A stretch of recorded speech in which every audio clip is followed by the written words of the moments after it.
Kalau dilihat estimasi, jadi di 2020 itu dilakukan estimasi, ini beberapa hal yang disampaikan bahwasanya perkiraan global orang yang terinfeksi HIV itu sebanyak 38 juta dan 25,54 juta sudah mengkonsumsi obat antiretroviral. Jadi artinya ini perkiraan global di tingkat dunia. Kemudian kalau di Indonesia adalah 0,26% pada populasi dewasa dan lebih dari 15 tahun itu terkecuali pada tanah Papua. Jadi di Papua itu dia sudah masuk di populasi meluas. Jadi kalau dilihat kasus yang paling tinggi memang ada di DKI, Jawa di sana ya. Tetapi kemudian kalau berdasarkan prevalensi itu berdasarkan dibandingkan dengan jumlah penduduk yang paling tinggi itu ada di Papua. Ini kemudian membantah bahwasannya ini adalah adanya di kota besar. Jadi bukan di kota besar saja. Ini lebih kepada apa saja perilaku berisiko yang ada di sekitar suatu kawasan. Kemudian hasil pemodelan Asian Epidemic Model itu puncak jumlah ODA itu diproyeksikan tahun 2019. Jadi kalau kita lihat kan proyeksi peningkatan kasusnya juga kita tahu bahwasanya 2019 itu yang paling tinggi. Kemudian di 2020 dan seterusnya itu akan mulai melandai turunnya. Nah, namun untuk angka kasus kesakitan dan kematian itu justru nanti akan tinggi karena kawan-kawan kita yang sudah terinfeksi di 5 tahun yang sebelumnya itu nanti akan ibaratnya sudah sampai masa-masa infeksi oportunistiknya semakin berat nanti di tahun-tahun 2019 ke atas. Jadi itu sehingga nanti ada tantangan-tantangan dalam asuhan yang akan diberikan oleh perawat dan tim kesehatan. Ini seperti ini. Nah, saya ingin menyampaikan selintas saja. Ini adalah tren, ya, tren bagaimana estimasi per subpopulasi. Jadi kalau dilihat di sini, itu ada tren yang cukup menarik yang coba lihat di tanda panah yang saya lihatkan di sini. Saya ambil apa dulu? Betul, panahnya mana?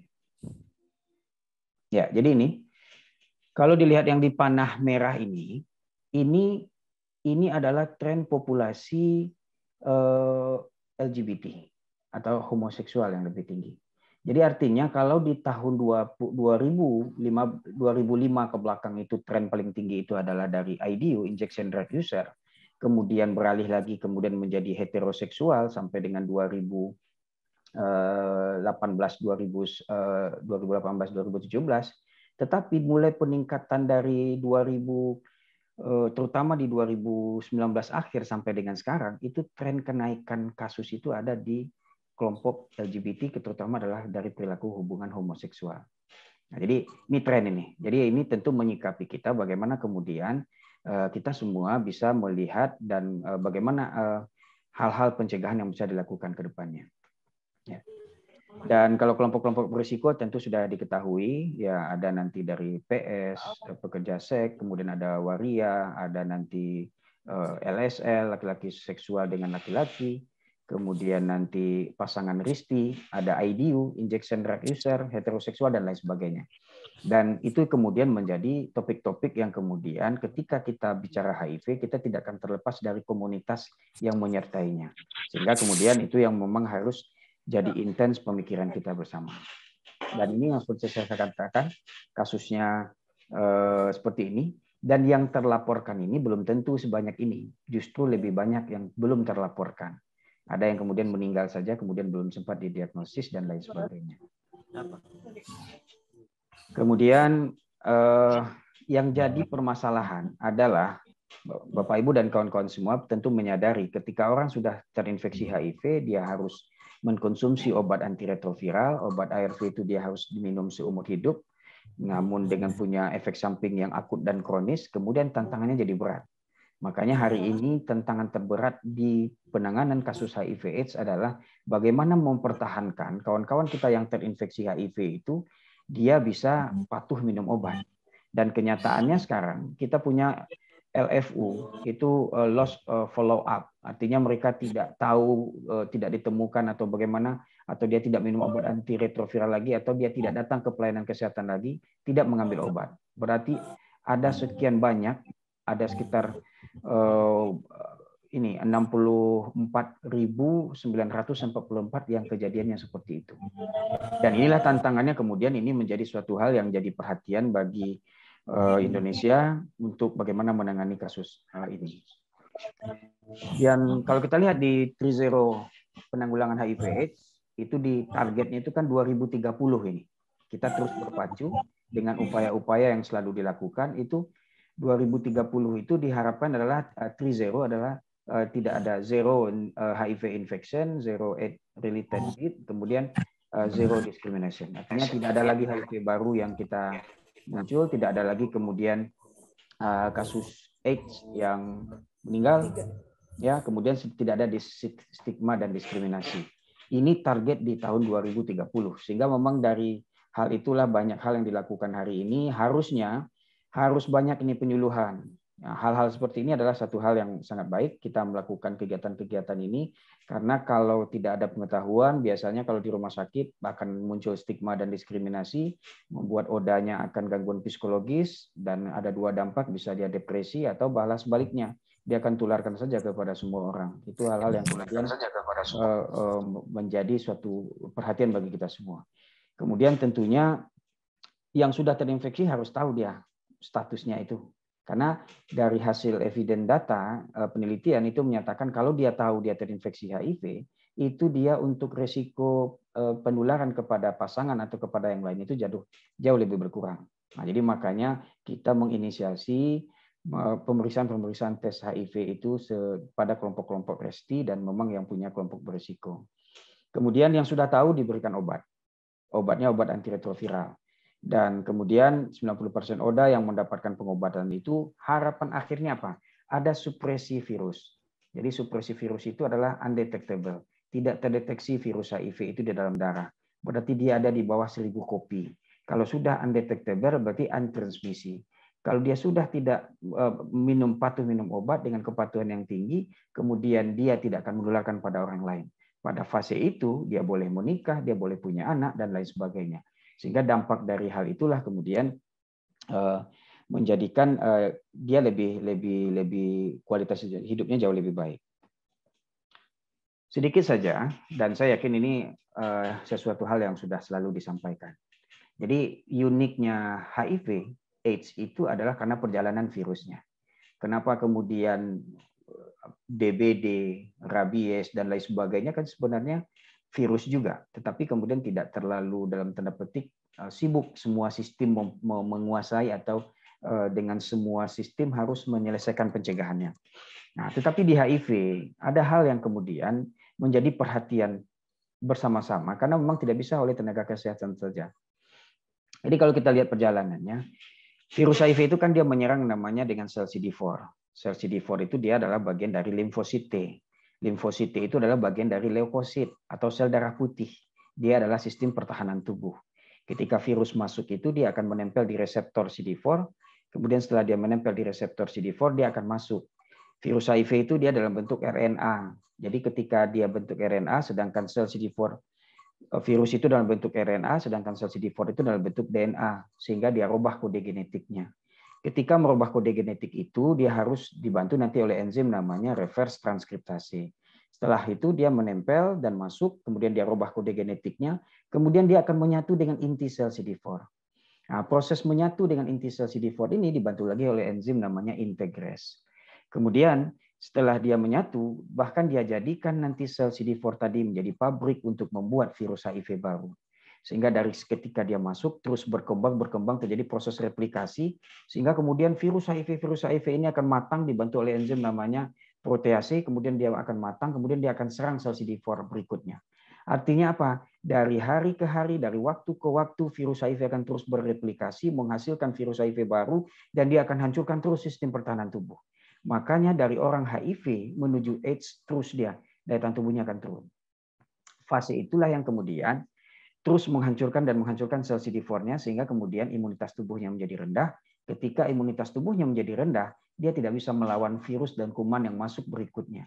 Sehingga muncul yang dinamakan dengan infeksi oportunistik. Muncullah TB paru, muncul herpes zoster, muncul oral candidiasis dan lain sebagainya. Sehingga dampak itu semua akhirnya menurunkan kualitas hidupnya dan dia harus mendapatkan perawatan di rumah sakit. Nah, Namun uniknya satu, ada fase yang disebut dengan namanya asimptomatik. Apa itu asimptomatik? Fase di mana virus HIV sudah masuk dalam tubuh, sudah bisa menularkan pada orang lain, tetapi dia tidak nampak secara gejala fisik. Apa artinya? Ketika virus pertama masuk, dia akan muncul gejala. Mungkin seperti gejala demam atau flu biasa, namun setelah itu, dampak berikutnya adalah dia akan sehat kembali. Dan itu bisa berlangsung 5-7 tahun, bahkan 5-10 tahun. Bisa lebih cepat atau lebih lambat, tergantung nanti dari perilaku hidup sehatnya. Jadi fase inilah yang kemudian terjadi penyebaran. Ada seorang mahasiswa mungkin, ada kalau dia misalnya ada yang pecandu, dia akan tetap tularkan kepada orang lain. Kalau nanti misalnya dia adalah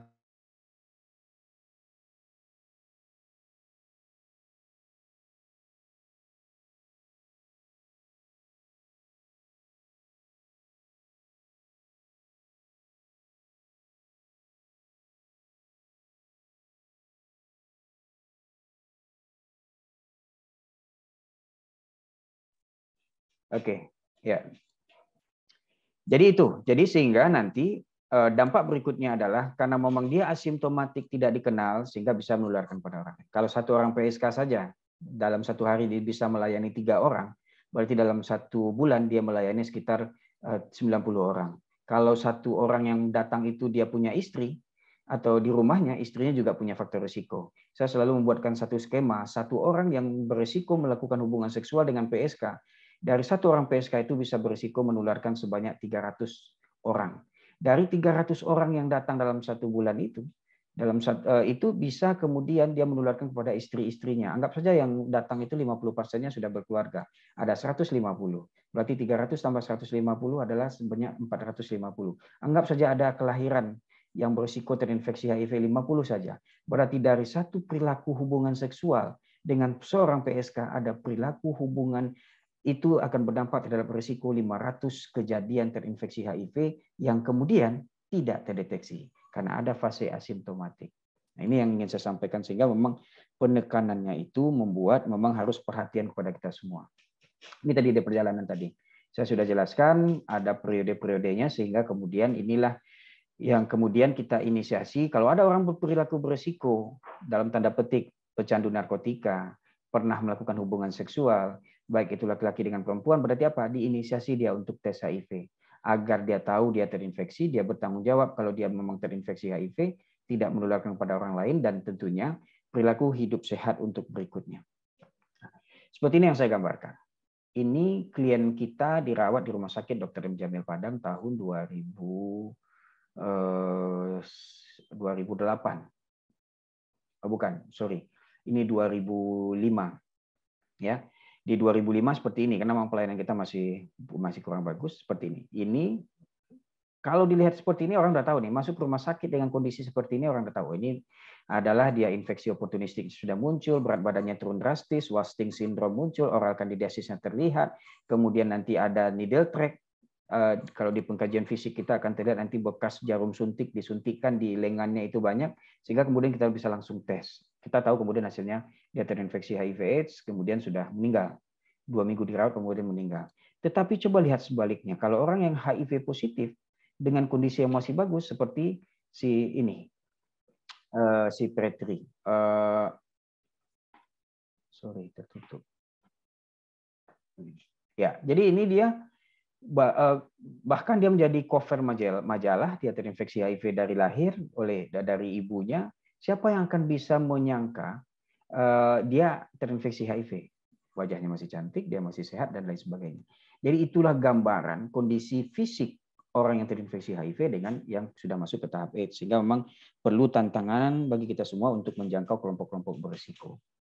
Nah, ini perjalanan tadi, sehingga dalam tahap berikutnya akan muncullah dia masuk ke tahap AIDS.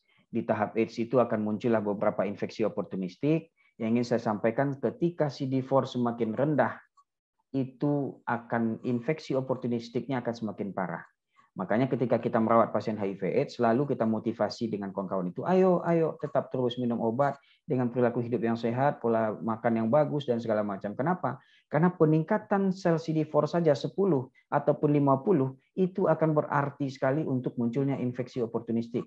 Jadi semakin rendah IO-nya, semakin merendah CD4-nya, IO-nya akan semakin berat. Nah, makanya banyak kawan-kawan yang kemudian, Pak Al, saya sudah makan sebanyak ini, sudah minum obat ARV, tapi kok CD4 saya naiknya cuma sedikit. Nggak apa-apa. Berarti ada progres untuk naik. Nah, kemudian bagaimana dengan pengkajiannya? Karena kita bicara diagnosis, tentu ada asuhan keperawatannya, ada asesmen, ada nanti NCP, perencanaan, implementasi. Saya ingin menyampaikan saja begini. Bagaimana asuhan keperawatan pada pasien dengan HIV/AIDS, terutama yang sudah masuk tahap AIDS yang muncul infeksi oportunistik, asuhan keperawatannya hampir sama dengan asuhan keperawatan yang lain, tergantung infeksi oportunistik yang menyertainya. Jadi artinya apa? Kalau yang menyertainya adalah TB, berarti akan fokus ke TB-nya. Tambah dengan komponen nanti peningkatan daya tahan tubuh dan mungkin regimen terapi terkait dengan pemberian obat antiretroviral. Itu arahnya. Jadi kemudian inilah yang kemudian menguatkan kita bahwasannya dalam memberikan ini. Nah, ini nanti kalau kita lihat di 3S, SDKI, SIKI, 3S ya. Ini dia, bisa nanti akan munculnya di nyeri akut, ada distress spiritual, ada kesiapan peningkatan coping keluarga, ada bersihan jalan nafas, ada gangguan pertukaran gas, diare, ansitas, dan begitu banyak lainnya. Tapi artinya apa? Apakah ini tidak muncul pada penyakit lain? Tetap. Nah, jadi artinya ini lebih kepada infeksi oportunistik yang menyertai. Ketika bicara infeksi oportunistiknya TB, tentu akan bicara nanti bagaimana bersihan jalan nafas tidak efektif. Kemudian ketika bicara nanti dia diare kronis, tentu ada risiko defisit nutrisi, manajemen nutrisi, defisit risiko nutrisi dan lain sebagainya. Dan hal inilah kemudian dikembangkan bagaimana penata laksanaannya sehingga mahasiswa nanti tentu akan mengacu ke hal yang demikian.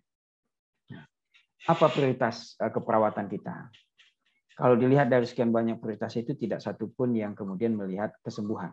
Tetapi yang bicara adalah mencegah infeksi, karena kita tahu ketika CD4-nya rendah, kemudian dia akan imunodefisiensi, dia akan punya resiko lebih tinggi untuk terinfeksi, sehingga tolong ditingkatkan. Berarti program kalau di rumah sakit pencegahan penularan infeksinya akan sangat tinggi di sana untuk mengatasinya. Kemudian mempertahankan homeostatis, mengusahakan kenyamanan, kemudian memberikan penyesuaian psikososial, dan yang paling penting juga adalah memberikan informasi mengenai proses penyakit, prognosis, dan kebutuhan perawatan. Artinya apa? Di asuhan keperawatan ketika ada di rumah sakit, ini sudah harus selesai dulu ini. Ini diberikan. Penguatan-penguatan ini kemudian inilah yang kemudian akan dia bisa meningkatkan kualitasnya dan kemudian dia bisa lebih kuat ketika dia sampai di rumah nantinya. Dan sedikit juga terkait dengan hal itu tentu ada menjaga kepatuhan obat antiretroviral. Nah, Pak Moderator tolong ingatkan waktu saya. Yang ingin saya sampaikan adalah obat antiretroviral itu diberikan dengan kepatuhan yang tinggi, dengan harus jam tepat waktunya. Kalau jam 9 pagi ya betul-betul jam 9 teng, jam 9 kurang 5 sudah ke dapur, kemudian jam 9 kurang 3 menit sudah ada di gelas, jam 9 pas, kemudian obat diminum. Kemudian jam 9 malam juga begitu. 2 kali sehari, 3 golongan obat, ada yang sudah bentuk dalam satu kombinasi, satu saja, ada yang masih banyak itu masih 2 kali, pagi dan malam dan lain sebagainya, tergantung jadwal pemberiannya. Dengan efek samping akut, dengan efek samping kronis, artinya dan bahkan tidak untuk menyembuhkan. Inilah yang kemudian tantangan terbesar bagaimana menjaga kepatuhannya. Sehingga tentu ini tugas kita. Tidak bisa kemudian ini ketika pulang udah goodbye, silahkan pulang ke rumahnya, tapi dia belum kuat terkait dengan pemberian obatnya dan lain sebagainya. Nah, ini coba dilihat bagaimana begitu banyak literatur. ODA ini masih berjuang untuk memenuhi ART karena berbagai tantangan. Masih ada stres akibat aktivitas sehari-hari, masih ada kelupaan, masih ada gangguan penyalahgunaan nafsa, adanya stigma dari eksternal, adanya efek samping dari obat itu sendiri. Ini dari penelitian ini. Kemudian ada lagi namanya antiretroviral treatment interruption. Selama wabah COVID-19 ini terjadi di beberapa tempat, dia tidak bisa ngambil obat. sudah yang patuh pun sekarang mereka di lockdown, kemudian akses tidak ada dan lain sebagainya. Dan itu banyak terjadi di beberapa negara, termasuk di Indonesia. Saya sekarang lagi melakukan penelitian di Rumah Sakit M. Jamil dan itu sudah terungkap beberapa data kasus kita. Selama pandemi ini mereka nggak bisa ngambil obat. Sebenarnya pelayanan ada, tapi akses ke sini terganggu dan segala macam, ketakutan luar biasa ke rumah sakit, sehingga akhirnya mereka nggak minum obat. Jatuh dia, kepatuhannya jadi terganggu. Kalau dia nggak patuh, dia akan pindah ke lini ke berikutnya. Efek sampingnya lebih berat. Kalau dia nggak patuh juga di lini 2, dia harus ambil nanti lini 3. Lini 3 ada di luar negeri, dia harus bayar. Dan itu siapa? Itu semua harus dikawal dan disupport oleh semua sistem, termasuk perawat, kemudian masuk komunitas yang harus mengawal hal ini. Belum lagi ada peningkatan beban psikososial yang berasal dari stres dan isolasi. Belum ada hari ini yang begitu, mohon maaf, saya harus sampaikan, perawat pun dalam tanda petik sampai hari ini tidak juga dalam suatu hal yang kemudian mau mengambil merawat pasien HIV, kalau boleh memilih, pilihlah yang lain. Kan gitu. Banyak hal yang kemudian terjadi seperti itu. Nah, sehingga tantangan-tantangan inilah yang kemudian muncullah adanya stigma dan diskriminasi.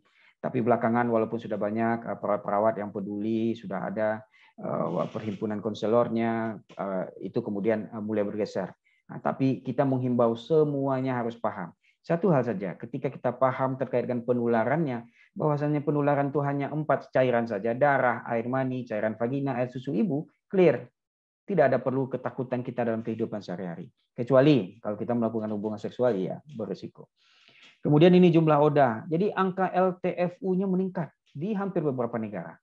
Nah, jadi artinya ini tantangan-tantangan yang kemudian kita harus support bersama-sama. Dan bagaimana perkembangan obat antiretroviral ini di Indonesia? Nah, ini dia.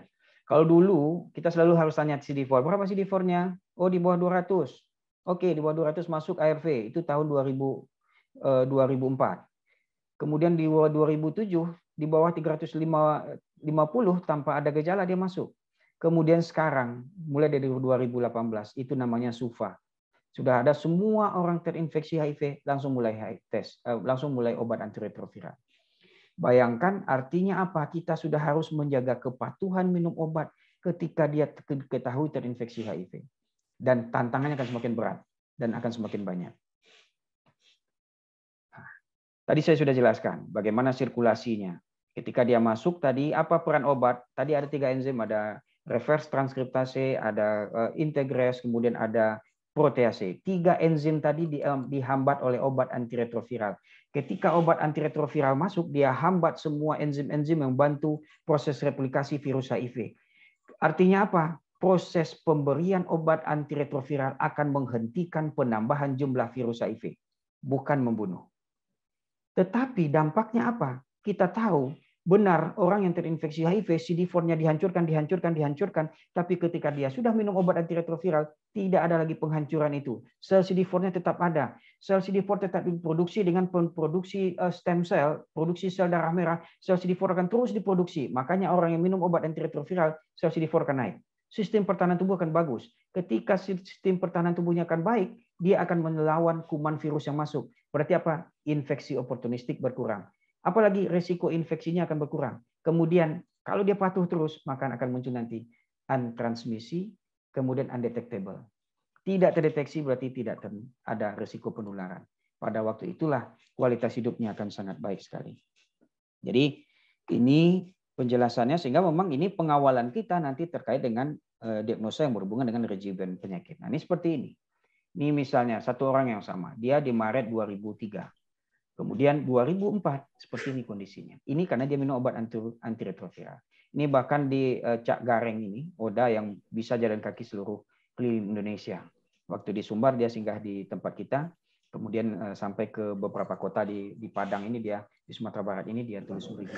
Artinya apa? Bicara HIV hari ini, kalau bicara HIV sudah minum obat antiretroviral, kualitas hidup sudah bagus dan dia akan hidup seperti normal lagi. Bedanya cuma satu saja. Dia harus rutin minum obat, tapi dengan kepatuhan yang tinggi. Inilah yang pengawalan-pengawalan. Nah, ini tadi sudah dijelaskan bagaimana perjalanannya. Ya. Nah, ini tadi sudah saya jelaskan. Nah, ini kalau kita lihat urai lagi, virus masuk, menempel di reseptor CD4. Setelah menempel, kemudian dia nanti akan ada namanya reverse transkriptase. Reverse transkriptase dia membantu perubahan kode genetik, kemudian dia masuk, ada enzim lagi integrase, nomor 5, integrase, dia akan menyatu dengan inti sel CD4, kemudian dia akan keluar, akan ada lagi dibantu oleh protease, proses pematangan, ya, kemudian dibantu oleh protease, kemudian maturasi, kemudian dia akan matang, dia akan kejar virus HIV yang lain, dia akan kejar sel CD4 yang lain.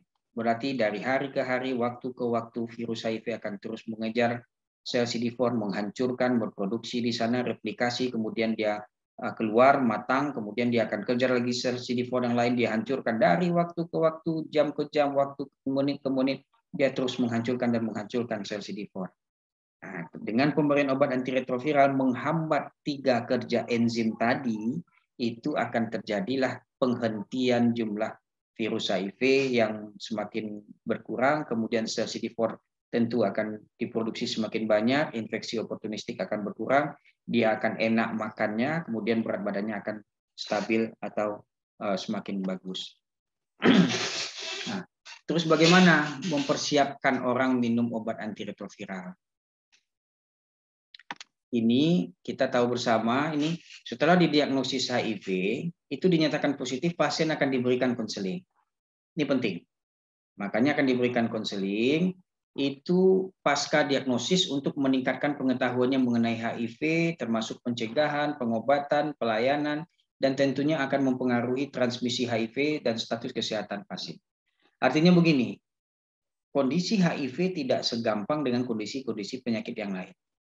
Kalau kondisi-kondisi penyakit yang lain mungkin lebih ke masalah fisiknya saja, tetapi kalau di HIV akan banyak hal juga yang menyertainya.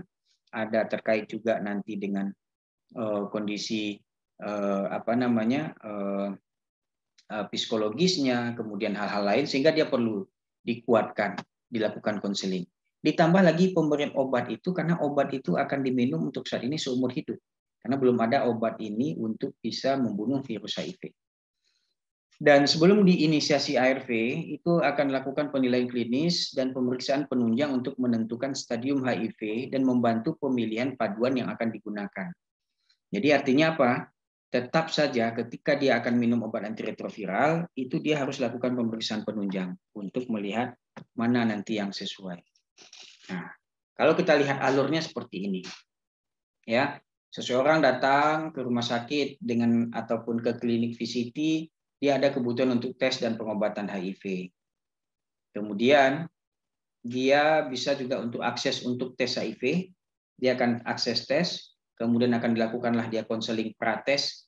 Konseling prates itu menyiapkan dia untuk bisa tahu apakah dia apa saja prosedur untuk tes dan apa-apa yang akan konsekuensi dari hasil tes, bisa positif dan negatif. Kemudian akan ditentukan diagnosisnya, diagnosis HIV, ini bisa dia ada HIV positif yang terjadi atau HIV negatif, ya. Kemudian kalau setelah itu, kalau dia misalnya positif, dia akan dilakukan nanti konseling pasca tes, ya. Kemudian akses ke pelayanan dan pengobatan HIV.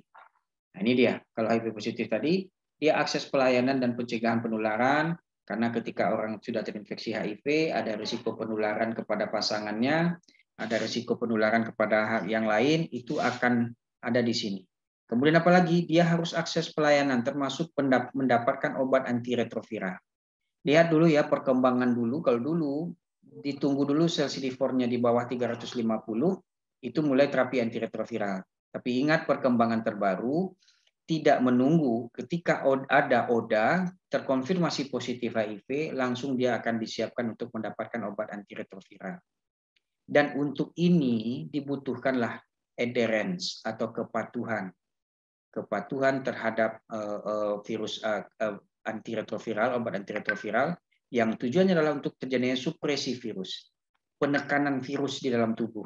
Kalau sudah dia ditekan, risiko infeksi oportunistik yang berkurang, daya tahan tubuh akan semakin bagus.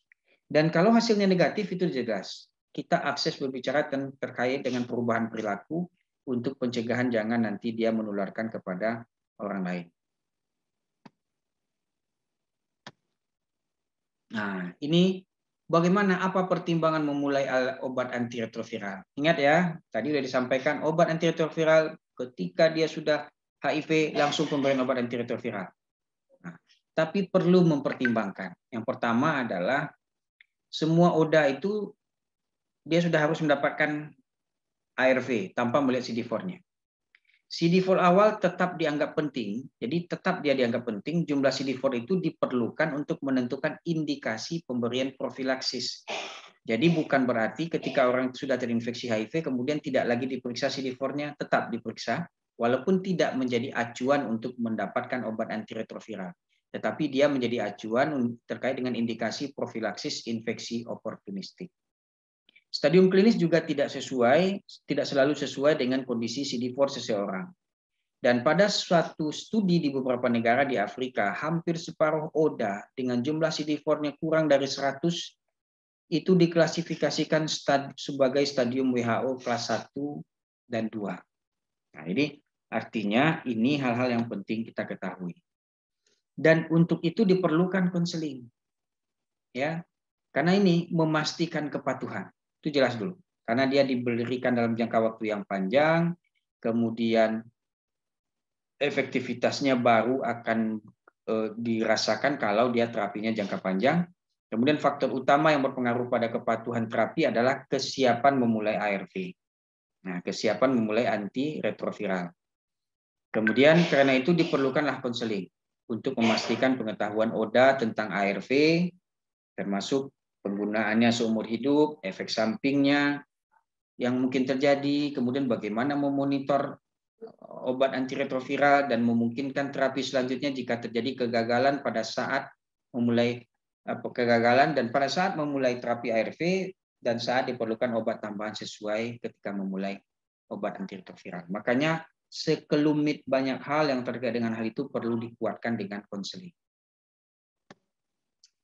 Kemudian di awal itu akan dilakukanlah pemeriksaan penunjang, ya, jumlah CD4, screening TB dan anti hepatitis C ini perlu dilakukan.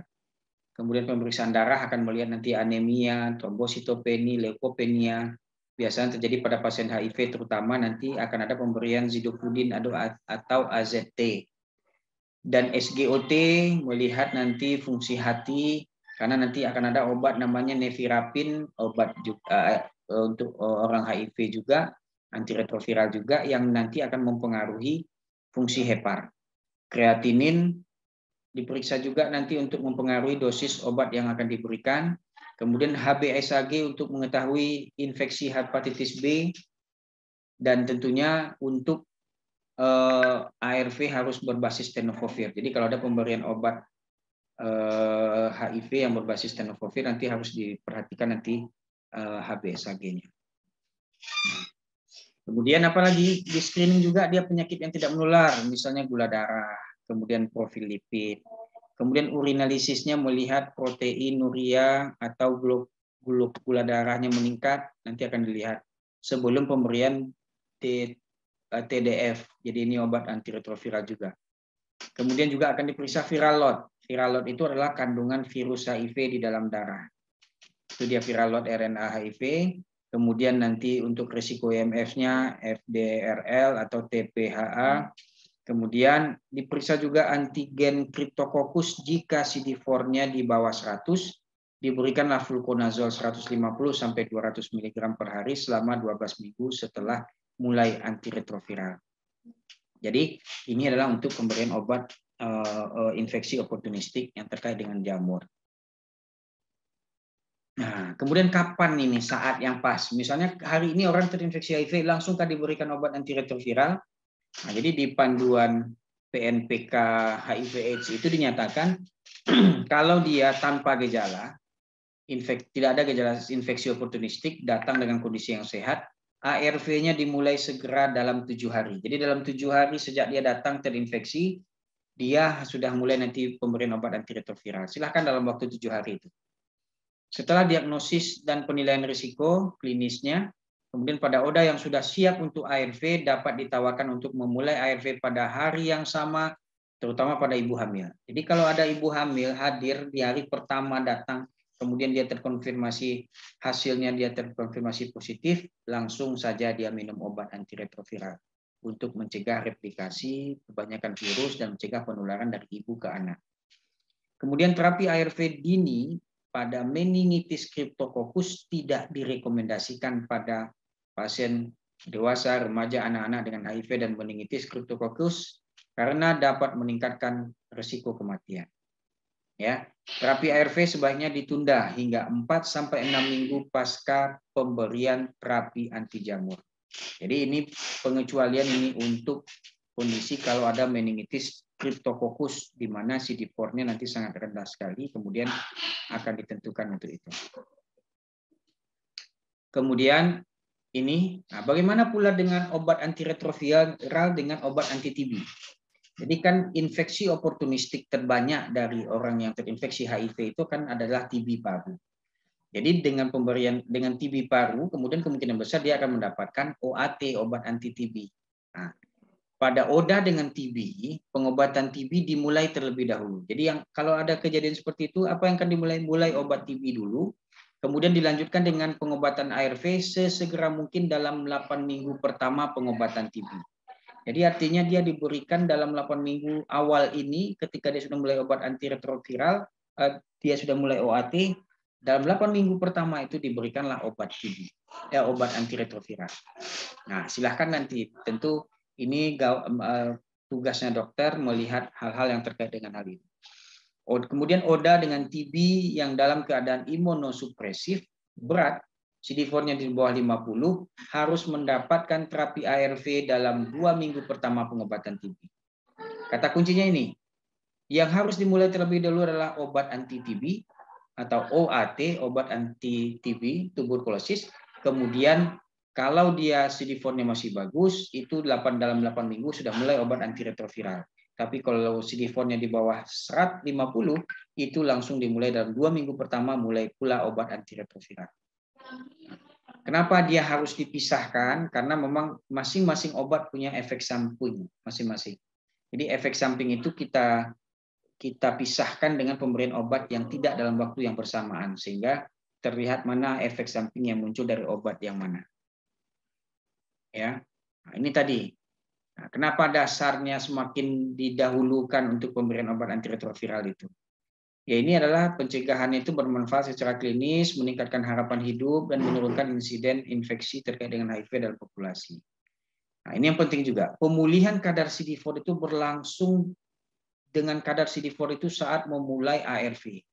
Jadi kapan memulainya itu tergantung nanti. Jadi kalau semakin cepat memulai, semakin tinggi CD4-nya dipertahankan. Tapi kalau CD4-nya sudah mulai jatuh, kemudian baru mulai obat antiretroviral, mengembalikannya sulit.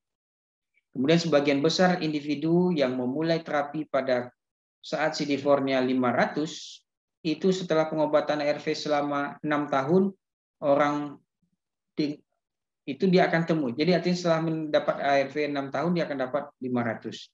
Orang dengan HIV/AIDS dengan terapi ARV dengan nilai CD4-nya di bawah 350 tidak pernah. Jadi kalau dia di bawah 350, dia tidak akan pernah mendapatkan CD4 di atas 500. Nah, jadi tentunya akan terapi ARV lini pertama pada orang dewasa. Nah, termasuk pada ibu hamil dan menyusui, dia terdiri dari 3 paduan ARV. Ya, paduan tidak berubah. Itu obat itu adalah 2 dari kelompok NRTI, kemudian 1 obat di kelompok NNRTI. Jadi dia 3 paduan. Jadi kalau dilihat sebenarnya paduannya apa saja? Tadi ada golongan obat namanya NRTI 1. Kemudian 1 lagi golongan obat NNRTI. Kemudian 1 lagi obat golongan protease inhibitor. Ingat 3 obat tadi sebenarnya mengingatkan kita ada 3 enzim yang dibawa oleh virus HIV. Itu adalah enzim reverse transkriptase, kemudian enzim integrase, kemudian enzim protease. Jadi obat-obat yang diberikan tadi dia menghambat ketiga tadi. Makanya paduan obat tadi adalah NRTI, kemudian NNRTI, kemudian 1 lagi adalah protease inhibitor. Nah, ini. Jadi paduannya ini nanti pilihannya ada TDF tambah TTC atau ada dalam bentuk FTC tambah dengan efavirenz dalam bentuk KDT. Ya. Kemudian ada AZT, tritisi, dan nevirapin. Kemudian ada alternatif-alternatif yang lain. Nah, bagaimana dengan istilahnya gagal terapi? Nah, jadi jumlah CD4 itu tiap 6 bulan itu harus diperiksa. Viral load itu pada bulan ke-6 dan ke-12 setelah memulai terapi antiretroviral dan berikutnya setiap 12 bulan. Kemudian serum kreatinin dan LFG, laju filtrasi glomerulus itu tiap 6 bulan pada pengguna kalau TDF, karena bisa berdampak kepada gagal ginjal. Kemudian HB itu pada pengguna AZT, karena bisa mengakibatkan anemia. Dan yang dikatakan gagal terapi itu adalah bila viral load dan jumlah CD4-nya nanti yang akan viral load-nya meningkat, kemudian CD4-nya akan menurun. Nah, nanti gagal terapi dilihat dari pemeriksaan viral load dengan jumlah CD4. Dan kalau kita lihat di sini, kapan kegagalan terapi dan keputusan untuk mengganti terapi itu adalah kalau gagal klinis itu adalah munculnya IO baru atau berulang. Ya. Kemudian gagal imunologis itu adalah dewasa, itu kalau anak CD4-nya di bawah 250 disertai dengan kegagalan klinis atau CD4 di bawah 100. Jadi ini kalau sudah kejadian seperti ini berarti ada kemungkinan gagal klinis, gagal secara imunologis. Dan gagal secara virologis ini sebenarnya yang menjadi patokan utama. Itu viral load-nya itu di atas 1000. Jadi 1000 ml kubik itu dalam satu darah, dalam 1 liter, dalam 1 cc darah itu sebanyak ada 1000 kopi. Jadi kalau dia lebih dari 1000 kopi, berdasarkan 2 kali pemeriksaan viral load dalam jangka waktu 3-6 bulan, itu dianggaplah dia sebagai gagal secara virologis. Dan itu bisa disebabkan oleh masalah utamanya adalah biasanya kepatuhan minum obat. Bisa mensupport dia untuk minum obat antiretroviral, mau yakinkan patuh minum obat selama di rumah sakit, mendidik perawat, mendidik pasien untuk bagaimana minum obatnya, menjelaskan dia apa efek sampingnya. Ini penting karena adalah syarat utama keberhasilan antiretroviral itu adalah dengan bagaimana dia patuh. Kemudian adheren yang buruk terkait dengan kegagalan virologi. Kemudian keberhasilan ARV memerlukan adheren yang baik sekali. Dan adherence yang optimal sering ditemukan. Jadi masih ada nanti yang tidak patuh. Nah, jadi bagaimana yang mempengaruhi nanti terhadap kepatuhan terhadap terapi antiretroviral ini? Ada faktor-faktornya, ada faktor individu. Ini dapat berupa lupa minum obat. Ya, bayangkanlah minum obat dalam jangka waktu yang lama. Ya, lupa dia minum obat. Atau dia dalam perjalanan berpergian jauh, ya ujung-ujungnya lupa juga. Atau perubahan rutinitas, biasa tidur jam 10, sekarang berubah menjadi tidur jam 8 malam misalnya. Obat diminum jam 9 malam misalnya. Ada perubahan rutinitas ya sehingga berdampak nanti. Ada depresi atau penyakit lain. Bosan minum obat atau menggunakan alkohol dan zat adiktif lainnya, tentu dia akan tidak ingat dengan pemberian obat. Jadi ini adalah faktor-faktor yang individu yang memang harus kita support sebagai tenaga perawatan agar jangan dia jatuh ke tahap tidak patuh atau kegagalan terapi bahkan. Atau yang kedua juga faktor obat ARV. Itu meliputi obat itu punya efek samping. Banyak obat yang diminum dan restriksi diet. Ya. Kemudian pendekatan khusus perlu diperhatikan pada populasi-populasi tertentu, pada ibu hamil, menyusui, remaja, bayi, anak-anak serta populasi kunci. Ya, LSM, LSL, PS, pekerja seks, dan penasun, pemakai narkoba suntik. Konseling itu sangat paling banyak konselor itu adalah di perawat. Dan kalau ditanya ke kawan-kawan yang klien kita, yang paling bagus merasakan konseling itu adalah dari perawat juga. Nah, karena pola pendekatan satu, kemudian pola komunikasi menyampaikan. Pendekatan kita lebih sangat bisa diterima oleh kawan-kawan. Sehingga silakan adik-adik semua yang berminat nanti akan menjadi seorang konselor, dilatih, konselor VCT namanya. bukan konselor profesional berdasarkan keilmuan, tetapi ini namanya konselor dilatih, kemudian dia hanya khusus untuk pasien HIV/AIDS. Dan ini inti segalanya sebagai penguatan pada kawan-kawan yang terinfeksi HIV.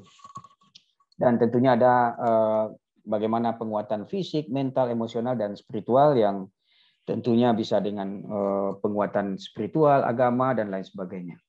Nah, seperti ini kita mensupport. Jadi kalau kita lihat di sini, ini tesis saya dulu. Waktu di UI, ini ada satu kelompok diberikan kepatuhan minum obat, satu lagi kelompok diberikan kepatuhan minum obat ditambah dengan konseling spiritual agama Islam. Jadi memang agama Islam, pemberian konseling spiritual, pendekatan agama sangat baik di preventif, kemudian di rehabilitatif. Terbukti kawan-kawan yang diberikan penguatan-penguatan agama juga kemudian kepatuhan minum obatnya jauh lebih tinggi. Dan ketika kita lihat karakteristiknya, kawan-kawan yang kemudian terinfeksi HIV pun lebih banyak yang kemudian penerapan nilai religiositasnya rendah. Sehingga kemudian penguatan spiritual akan sangat penting bagi kita semua. Termasuk ODA. Dan jangan lupakan kelompok dukungan sebaya. Saya sampaikan, saya ceramah 2 jam. Saya menyampaikan penyuluhan ke kawan-kawan yang terinfeksi HIV, yang sedang dirawat di rumah sakit, 2 jam. Datang teman saya yang satu yang kelompok dukungan sebaya tinggal bilang, Adinda, saya pernah dirawat di samping ini dulu. Lihat kondisi saya hari ini. Itu lebih kuat dengan tampilan personal 2 menit dia ngomong daripada saya ngasih 2 jam tadi. Kenapa? Kelompok dukungan sebaya dia masuk secara psikologisnya, masuk secara dia pernah merasakan dalam posisi itu, sehingga pendekatannya luar biasa. Ayo libatkan kawan-kawan kelompok dukungan sebaya, karena dengan keberdayaan semua pihak, terus kawan-kawan ini akan membuat kualitasnya jauh lebih baik. Ini beberapa penelitian juga terkait dengan hal itu. Jadi ini kita semua yakin, kawan-kawan semua, mahasiswa semua punya potensi yang besar untuk bagaimana AIDS ini bisa dicapai 3.0 pada tahun 2030, tentu dengan semua komponen yang ada. Jangan pernah menstigma kawan-kawan yang terinfeksi HIV. Justru sebaliknya, saat inilah kita memberikan dukungan yang maksimal, kita berikan support sepenuhnya, karena mereka butuh dukungan itu. Semua orang butuh dukungan, apalagi ketika dia terinfeksi, kita harus support. Dan tentunya inilah yang kemudian akan diingat dia selalu. Saya selalu diingatkan oleh teman-teman saya yang terinfeksi HIV, hal-hal yang kemudian selama ini ada satu hal yang dalam hidup ini yang mungkin saya tidak tahu, saya harus bagi dengan kawan-kawan semua. Ketika apapun masalah yang saya rasakan dalam kehidupan, ketika saya ketemu dengan kawan-kawan di kelompok dukungan sebaya, nggak ada masalah saya itu apa-apanya. Karena begitu banyak masalah mereka yang kemudian harus kita harus dengarkan, kita harus. Jadi artinya apa? Masalah lain itu kecil jadinya. Itu hikmah yang saya selalu ambil, kemudian saya harus bersyukur. Wah, belum apa-apa loh masalah saya. Banyak masalah-masalah yang dihadapi oleh kawan-kawan, kemudian mereka bisa berdaya, mereka kuat kembali, kemudian bahkan mereka menguatkan semuanya. Inilah hal-hal yang kemudian menjadi tujuan dari perawatan paliatif itu sendiri. Itu saja yang bisa disampaikan. Terima kasih. Kalau ada nanti